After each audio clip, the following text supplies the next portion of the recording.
Israel അവസാനിപ്പിച്ചു കഴിഞ്ഞാൽ തീർച്ചയായിട്ടും ചിലപ്പോൾ ഇതൊക്കെ ശാന്തമാകാൻ സാധ്യതയുണ്ട്. പക്ഷേ ഇസ്രായേൽ അവസാനിപ്പിക്കുന്നില്ല. ഇസ്രായേലിന്റെ അഹങ്കാരം അത് ആയത്തുള്ള അലി ഖമേനി വളരെ വ്യക്തമായിട്ട് തന്നെ പറഞ്ഞിട്ടുണ്ട്. ആ അഹങ്കാരം ആ രാജ്യം തന്നെ ഇല്ലാണ്ടാക്കാനുള്ള ആ ഒരു നേതൃത്വ നിരയാണ് ഇന്ന് നടക്കുന്നത് എന്ന് ആ 85 വയസ്സുള്ള ആ ഒരു പടുകിളവൻ വളരെ വ്യക്തമായിട്ട് പറഞ്ഞിട്ടുണ്ട്. ആളുകൾ നിന്ന് പലായനം ചെയ്യുന്നതിനെ ആശ്രയിക്കുന്ന ബെയ്റൂത്തിലെ ഏക വിമാനത്താവളത്തിലുണ്ടായ ആക്രമണം ആശങ്കയിലാക്കിയിരിക്കുകയാണ്. ഇസ്രായേലി സൈന്യം താമസക്കാർക്ക് മുന്നറിയിപ്പ് നൽകിയിരുന്നുവെന്നും നിർബന്ധിച്ച് പുറത്താക്കുകയാണെന്ന് താമസക്കാർ പറയുന്നുവെന്നും അൽ ജസീറ റിപ്പോർട്ട് ചെയ്യുന്നു. സത്യമായിരിക്കും. കാരണം ഇവരിപ്പോ കട്ടവനെ കിട്ടിയില്ലെങ്കിൽ കിട്ടിയവനെ കളനാക്കുക എന്നുള്ള ആ ഒരു രീതിയിലാണ് ഇപ്പോൾ പുറപ്പെട്ടിട്ടുള്ളത്. കാരണം ഈ പാവപ്പെട്ടവരെ കൊന്നൊടുക്കുന്ന സമയം ഇനിയിപ്പോ ഇറാനിൽ നിന്ന് ഇനിയും ചിലപ്പോൾ മിസൈൽ ആക്രമണം ഈ ഒരു രാത്രി കൊണ്ട് ചിലപ്പോൾ ആ രാജ്യത്തേക്ക് ഇറാനിൽ നിന്ന് ഇസ്രായേലിലേക്ക് വരുന്നുണ്ടെങ്കിൽ അത് ഇനി ഇല്ലാതാക്കണമെങ്കിൽ ഈ പാവപ്പെട്ടവരെ കൊല്ലണം എന്നുള്ള ഒരു വക്രബുദ്ധി ആയിരിക്കണം അല്ലെ. അപ്പൊ ചില ഒരു സിനിമയിലൊക്കെ കണ്ടിട്ടില്ലേ, നമ്മള് തമിഴ് സിനിമയിലൊക്കെ കണ്ടിട്ടുണ്ട്. ഒരുപാട് ഒരു ഫൈറ്റ് നടക്കുന്ന സമയം ഏതെങ്കിലും സ്ത്രീകളെയോ അതല്ലെങ്കിൽ കുട്ടികളെയോ അവരുടെ കഴുത്തിൽ കത്തിവെക്കുക. ആ കത്തിവെക്കുന്ന സമയം ഈ ഹീറോ ഇനി ഇവരെ അടിച്ചമർത്താൻ വേണ്ടി വരുന്ന ആ ഒരു രീതിയാണെങ്കിൽ അത് അവിടെ വെച്ച് തന്നെ ആ ഒരു സംഭവം ചിലപ്പോൾ ആ കുട്ടിയെ തട്ടിക്കൊണ്ടുപോകും, അതല്ലെങ്കിൽ ആ സ്ത്രീയെ തട്ടിക്കൊണ്ടുപോകും. ഇങ്ങനെയുള്ള ആ ഒരു ഊച്ചാളി ലെവലിലുള്ള ഒരു രീതികളാണ് ഇപ്പോൾ ഇസ്രായേൽ ഭയങ്കരമായിട്ടുള്ള ഒരു വഷളൻ സ്വഭാവമാണ് ഇപ്പോൾ നടത്തിക്കൊണ്ടിരിക്കുന്നത്. പാവപ്പെട്ട ആളുകൾക്ക് നേരെ അക്രമങ്ങൾ തൊടുത്തുവിട്ട് കഴിഞ്ഞാൽ നിങ്ങൾക്ക് നേരെ ആ പണക്കാരായിട്ടുള്ള ആളുകളുടെ ആ ഒരു സമ്പത്ത് എന്ന് പറഞ്ഞ പോലെ മുതൽക്കൂട്ടായിട്ട് ഈ പറയുന്ന, ഇന്നലെ ഞാൻ ഒരു കാര്യം പറഞ്ഞിരുന്നു, ഇസ്രായേലിന് നേരെ ചെന്ന് പതിക്കുന്നതൊക്കെ അബാബിൽ എന്ന് പറയുന്ന ആ പക്ഷിക്കൂട്ടത്തിന്റെ തീച്ചൂള പോലെയുള്ള ആ ഒരു സംഭവമാണ് ചെന്ന് പതിക്കുന്നത്. കാരണം മുഹമ്മദ് നബിക്കും 50 വർഷം മുമ്പാണത്രേ ഈ ഒരു അബാബിൽ എന്ന് പറയുന്ന ആ ഒരു പക്ഷിയുടെ ചരിത്രം ഖുർആൻ പറയുന്നത്. കാബ പൊളിക്കാൻ വേണ്ടി അബ്രഹത്ത് എന്ന രാജാവും പടയാളികളും വന്നപ്പോ അവരെ എതിർക്കാൻ പോലും കഴിവില്ലാത്ത അവരെ എതിർത്ത് കഴിഞ്ഞാൽ ആ രാജ്യം തന്നെ ഇല്ലാതാക്കി കളയും.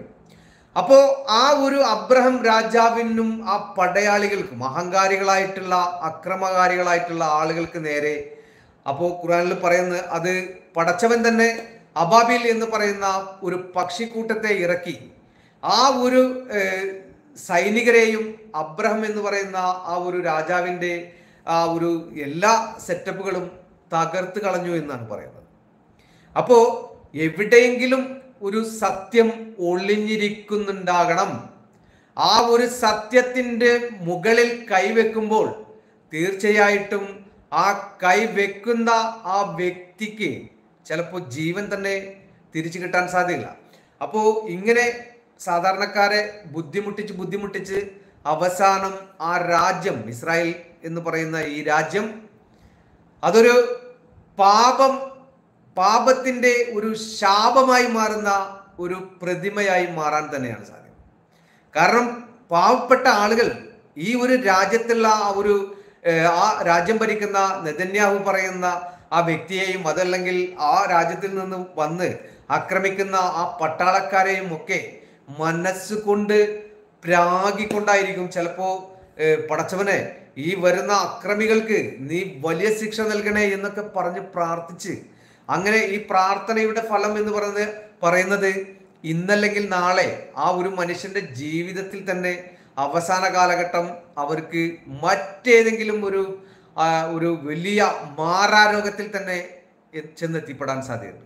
അപ്പോൾ ഇത് അത്തരമൊരു ദിശയിലേക്കൊന്നും സഞ്ചരിക്കാതെ തന്നെ അതിന് മുൻപ് ഇസ്രായേൽ എന്ന് പറയുന്ന ഈ രാജ്യത്തിന് അവരുടെ അഹങ്കാരത്തിന് വലിയ ഒരു തിരിച്ചടി തന്നെയാണ് ഇനി ഈ പറയപ്പെടുന്ന ഈ പലസ്തീനായാലും ഹമാസിന്റെ ആ ഒരു സെറ്റപ്പിലും അതുപോലെ ലെബനൻ ആയാലും ലെബനന്റെ ആ ഒരു സെറ്റപ്പ് ഹിസ്ബുള്ളയിലും ഇറാഖിലും സിറിയയിലും അതുപോലെ തന്നെ ഇറാനിലും ഇവിടെയുള്ള എല്ലാ നേതൃത്വ നിരയും ഇസ്രായേലിന് നേരെ ആ ഒരു ദിശ കറക്റ്റ് ചെയ്ത് വെച്ച് കഴിഞ്ഞാൽ ഇസ്രായേലിന് പിടിച്ചു നിൽക്കാൻ പറ്റില്ല. അത് ഉറപ്പാ. അയൺ ഡോം എന്ന് പറഞ്ഞ് പേടിപ്പിച്ചിരുന്ന ഈ സാധനമൊക്കെ ആ ഒരു വ്യോമ കേന്ദ്രങ്ങളിലൊക്കെ മിസൈൽ വീണതിൽ ഒരുപാട് നശിച്ചു പോയി. ഇനി ഇസ്രായേലിന് പിടിച്ചു നിൽക്കണമെന്നുണ്ടെങ്കിൽ അമേരിക്ക, ബ്രിട്ടൻ, ഫ്രാൻസ് ഈ രാജ്യങ്ങളിലുള്ള ആയുധങ്ങളൊക്കെ ഇസ്രായേലിൽ എത്തിക്കഴിഞ്ഞാൽ മാത്രമേ അവർക്ക് പിടിച്ചു നിൽക്കാൻ കഴിയുകയുള്ളൂ. ഇപ്പോൾ ബ്രിട്ടൻ, ഫ്രാൻസ് പോലെയുള്ള രാജ്യങ്ങളൊക്കെ പറയുന്നത് ഇസ്രായേലിന് ഇനി ആയുധം കൊടുക്കരുത് എന്നാണ്. കാരണം ആയുധം കൊടുക്കും തോറും ഇവർ സാധാരണക്കാരായിട്ടുള്ള ആളുകളെയാണ് കൊന്നൊടുക്കുന്നത്. അതുമായി ബന്ധപ്പെട്ട് ലോകരാജ്യത്തിൽ ചർച്ചാ വിഷയമാണ്. ഈ പാവപ്പെട്ട ആളുകളെയൊക്കെ ആക്രമിച്ചത് കൊണ്ട് നിങ്ങൾക്ക് എന്ത് നേട്ടമാണുള്ളത്? യുദ്ധത്തിൻ്റെതായിട്ടുള്ള നിയമ വശങ്ങളുണ്ട്. ആ യുദ്ധത്തിന്റെ രീതിയിൽ കൂടി ആ ഒരു യുദ്ധ രീതികൾ തന്നെ വേറെയാണ്. കാലാൽപ്പടയുമായിട്ട് യുദ്ധം ചെയ്യണം, കുതിരക്കാരനുമായിട്ട് യുദ്ധം ചെയ്യണം. ആനയുടെ മുകളിൽ വരുന്ന ആ ഒരു പടയാളിയാണെങ്കിൽ ആ ആനയുമായി വരുന്ന പടയാളിയുമായി യുദ്ധം ചെയ്യണം. ഇങ്ങനെയാണ് കാലങ്ങളായിട്ടുള്ള യുദ്ധ ആ ഒരു പാരമ്പര്യം തന്നെ നിലനിൽക്കുന്നത്. അതിനെയൊക്കെ അതിക്രമിച്ചുകൊണ്ട് ഇസ്രായേലിന്റെ ഈ നരയാട്ട് അത് മുസ്ലിം സമുദായത്തിനോട് കാണിക്കുന്ന ആ ഒരു മതവൽക്കരണത്തിലൂടെയുള്ള ആ ഒരു തീരുമാനം തന്നെയാണ് എന്ന് വളരെ വ്യക്തമാണ്. മുസ്ലിങ്ങളെ കൊന്നൊടുക്കണം, അവരെ ഇനി ഈ ലോകത്ത് ജീവിപ്പിക്കാൻ പാടില്ല, അവരെ ഉന്മൂലനം ചെയ്യണം എന്നുള്ള ആ ഒരു പ്രതിജ്ഞയോട് കൂടി തന്നെയാണ് ഈ ഇസ്രായേൽ സംഘടന, ഈ ജൂതപ്പട ഇറങ്ങി പുറപ്പെട്ടിട്ടുള്ളത്. ഇപ്പോ ഞാനിത് പറയാൻ കാരണം ഒരുപാട് ആളുകൾ പറയുന്നത് നമ്മൾ കേട്ടിട്ടുണ്ട്, ഖുർആനിൽ പറഞ്ഞിട്ടുണ്ട് അത്രേ. നമ്മളാരും കേട്ടിട്ടില്ല, നമ്മളാരും അതിന്റെ ആ ഒരു സംഭവത്തിൽ വായിച്ചിട്ടില്ല, ആ സംഭവം നമ്മൾ അത് അനുകരിച്ച് നടന്നിട്ടില്ല. ഖുർആനിൽ പറയുന്നുണ്ട്, അയൽവാസികളെ നിങ്ങൾ ഒളിച്ചിരുന്നിട്ട് പെരടിക്ക് വെട്ടണം, അതുപോലെ തന്നെ കൈകാലുകൾ വിച്ഛേദിക്കണം എന്നൊക്കെ ഖുർആനിൽ പറഞ്ഞിട്ടുണ്ട്. പിന്നെ ഒരു ടീം പറയുന്നു ഈ ഖുർആൻ എന്ന് പറയുന്നത് ബൈബിൾ കോപ്പി അടിച്ചതാണെന്നും പറയുന്നു. അങ്ങനെയാണെങ്കിൽ ബൈബിൾ കോപ്പി അടിച്ചതാണെങ്കിൽ ഈ ജൂതന്മാർ ഉപയോഗിക്കുന്നതും ബൈബിൾ തന്നെയല്ലേ?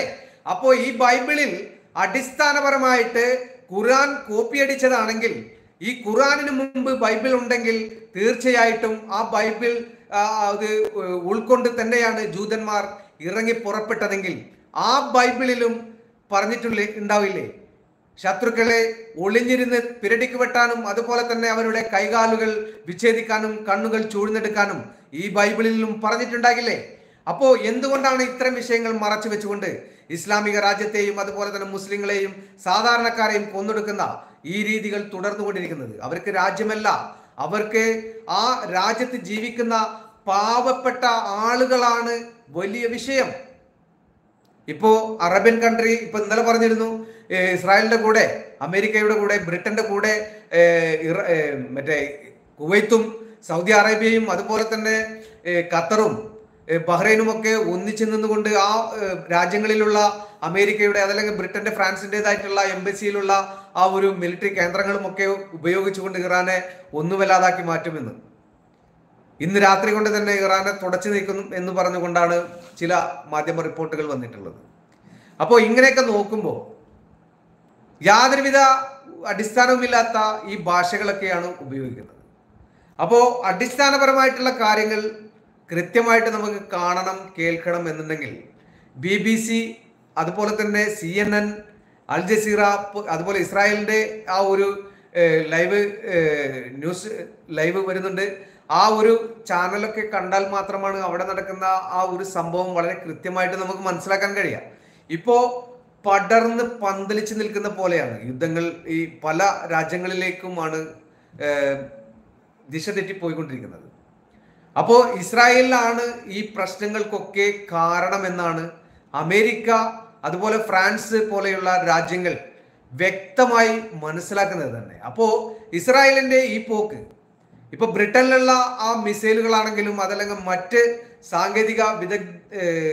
സാങ്കേതികപരമായിട്ട് മറ്റു രാജ്യങ്ങളെ ആക്രമിക്കുന്ന ആ സംഭവങ്ങളൊക്കെ അമേരിക്ക, ബ്രിട്ടൻ, ഫ്രാൻസിന്റെ ഒക്കെ കയ്യിലുണ്ടെങ്കിൽ ഇനി ആ ഒരു ഇസ്രായേലിന് കൊടുക്കരുത് എന്ന് പറയുമ്പോൾ, ഇസ്രായേലിന്റെ കയ്യിൽ കിട്ടിക്കഴിഞ്ഞാൽ മറ്റേ കാണാത്തവൻ, മറ്റേ നമ്മുടെ നാട്ടിൽ പറയും വേട്ടവന്റെ കയ്യിൽ ഈ തേങ്ങയൊക്കെ അറക്കുന്ന ആളുണ്ടല്ലോ, അതിനെ വേട്ടവൻ എന്നാണ് പറയുന്നത് നമ്മുടെ നാട്ടിൽ. അപ്പോൾ വേട്ടവന്റെ കയ്യിൽ വെട്ടുകത്തി കിട്ടിയ പോലെ എന്ന് പറയുന്ന പോലെ ഇസ്രായേലിന്റെ കയ്യിൽ ഈ ആയുധങ്ങളൊക്കെ കിട്ടുമ്പോൾ എന്ത് ചെയ്യണമെന്നും അറിയാത്ത രൂപത്തിലാണ് പല രാജ്യങ്ങൾക്ക് നേരെ തൊടുത്തുവിടുന്നത്.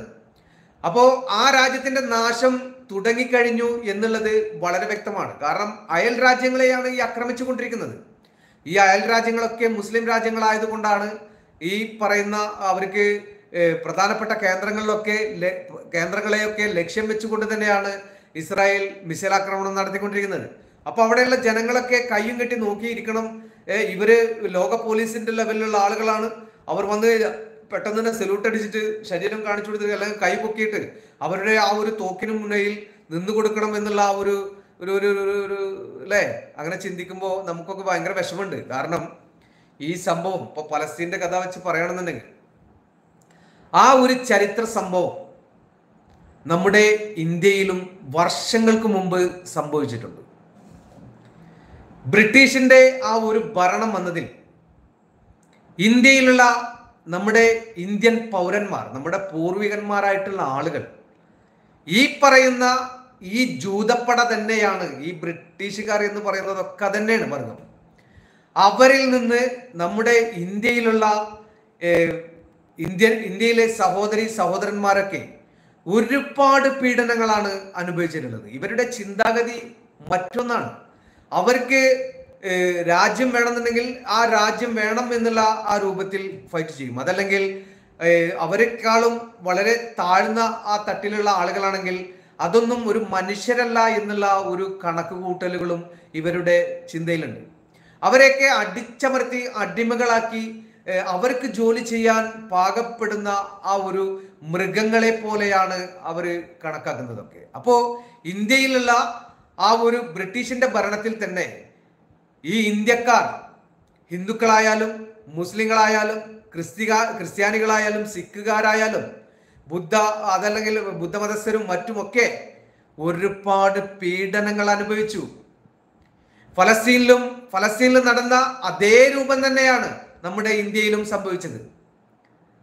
എന്നിട്ട് ആ ചരിത്ര സംഭവങ്ങളൊക്കെ മറന്നുകൊണ്ട് ഇന്ത്യയിൽ ഇരുന്നു കൊണ്ട് തന്നെ ഈ ഫലസ്തീന്റെ വിഷയങ്ങളൊക്കെ ഇസ്രായേലിനെ സപ്പോർട്ട് ചെയ്തും, അതുപോലെ തന്നെ ഇസ്രായേൽ ജയിക്കണം, ഇസ്രായേൽ തന്നെ വരണം ഈ ലോകത്ത്, അവരാണ് ശക്തി എന്നുള്ള രൂപത്തിലൊക്കെ സംസാരിക്കുമ്പോൾ നമ്മളുടെ ആ ഒരു പൂർവികന്മാരെ കുറിച്ചും നമ്മൾ ഒന്ന് ചിന്തിക്കേണ്ടതുണ്ട്.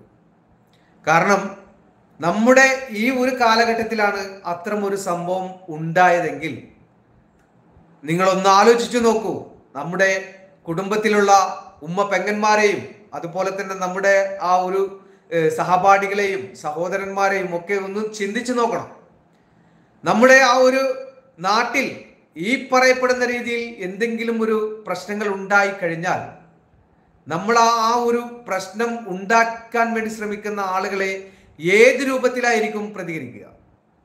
ആ പ്രതികരിക്കുന്നത് ഒരു പ്രത്യേക രീതിയിൽ ഒരു സെറ്റപ്പോട് കൂടി ഒരു പ്രതികരണം ഉണ്ടായി കഴിഞ്ഞാൽ അവർ തീവ്രവാദികളാണെന്ന് പറയുമോ? അവർ ആ രാജ്യത്തെ സംരക്ഷിക്കാൻ വേണ്ടി ഒറ്റക്കെട്ടായിട്ട് വിന്യസിച്ചു നിൽക്കുന്ന ഒരു ജനവിഭാഗം തന്നെയായിരിക്കും. ഇവിടെ ഇന്ത്യയുടെ ആ ഒരു കാര്യം പറയുകയാണെങ്കിൽ ഇപ്പോൾ നമ്മുടെ ഈ കൊച്ചു കേരളത്തിൽ വർഷങ്ങൾക്ക് മുമ്പ് 1921 ബ്രിട്ടീഷുകാരെ തുരത്തി ഓടിക്കാൻ വേണ്ടി മുസ്ലിങ്ങളും ഹിന്ദുക്കളും ഒക്കെ ഒറ്റക്കെട്ടായി നിന്നുകൊണ്ട് തന്നെയാണ് ആ ബ്രിട്ടീഷുകാരെ ഈ രാജ്യത്ത് നിന്നും കെട്ടുകെട്ടിച്ചത്. ചരിത്രം ഒരിക്കലും ആരും മറക്കരുത്.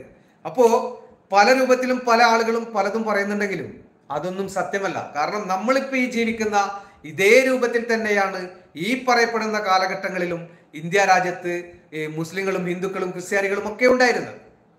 അപ്പോ നമുക്ക് ചെറിയ ഒരു രീതിയിലുള്ള ബുദ്ധി ഉണ്ടെങ്കിൽ ആ കാലഘട്ടം ഈ കാലഘട്ടവുമായിട്ട് ഒന്ന് താരതമ്യപ്പെടുത്തി നോക്കിക്കഴിഞ്ഞാൽ മനസ്സിലാകും നമ്മൾ ഈ പറയുന്ന ഈ വളച്ചൊടിക്കുന്ന ചരിത്രങ്ങളൊന്നും സത്യമല്ല, അത് ശരിയായ വാക്കല്ല എന്ന് ബുദ്ധിയുള്ളവർക്ക് ഊഹിച്ചെടുക്കാൻ പോലും കഴിയുന്ന വിഷയങ്ങളാണ്. അപ്പോൾ ഇതേ രൂപത്തിൽ തന്നെ ഇന്ത്യയിൽ നടന്ന ബ്രിട്ടീഷിന്റെ ആ ഒരു ആധിപത്യം സ്ഥാപിക്കാൻ വേണ്ടി കാട്ടിക്കൂട്ടിയ അതേ രീതി തന്നെയാണ് ഇസ്രായേൽ ഫലസ്തീൻ